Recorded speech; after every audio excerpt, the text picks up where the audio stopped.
Thank you for joining me for the pathway today. As we went through Numbers 12, we saw how many things can break when our pride turns into grumbling against other people. But one of the things we saw in that passage is that when Aaron and Miriam recognize the mistake they've made, they turn to Moses to ask him for forgiveness because they know Moses can take that to God. It's this idea of a mediator that we will see with Moses throughout the book of Numbers. And today, in light of the New Testament, Christ is that mediator. That Jesus is the one, no human being on earth, just like we saw in Hebrews, the high priest has been replaced by Jesus.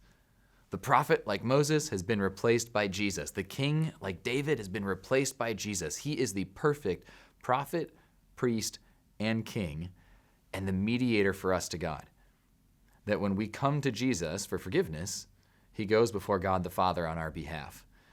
And so one place in the New Testament that I wanted to share with you that brings this together perfectly, especially in light of what Miriam and Aaron were complaining about, like they were not happy that Moses had a wife from a different tribe, from a different people group, from non-Jewish people.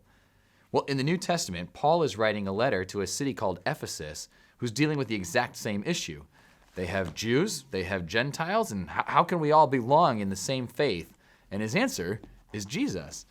And so check this out. I'm going to read Ephesians 2, starting in verse 11.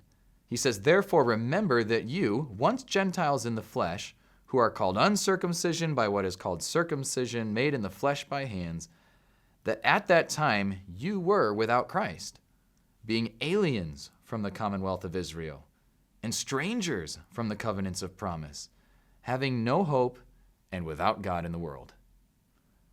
Like, that's about as depressing as it gets, right? No hope and no God. But now in Christ Jesus, you who once were far off have been brought near by the blood of Christ.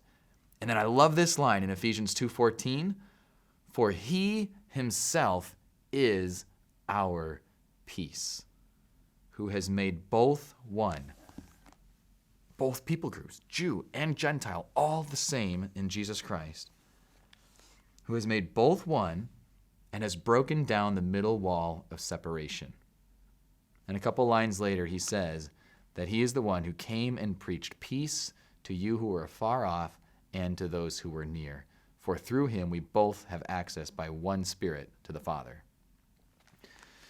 You see, it's easy for us when we come together at a place like Horizon to say, yes, we want peace, yes, we want love, and we want it all to come through Jesus. But when we go out into our daily lives, there's a lot of our culture that is pushing against that.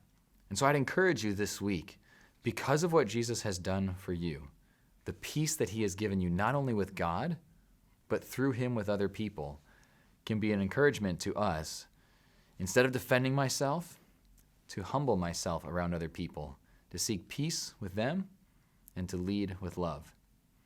I hope that's an encouragement to you today. I know it is to me, and it's all because of Jesus. So ask him for help this week as you go and live without the grumble, instead trying to be humble like Christ. Thanks for watching.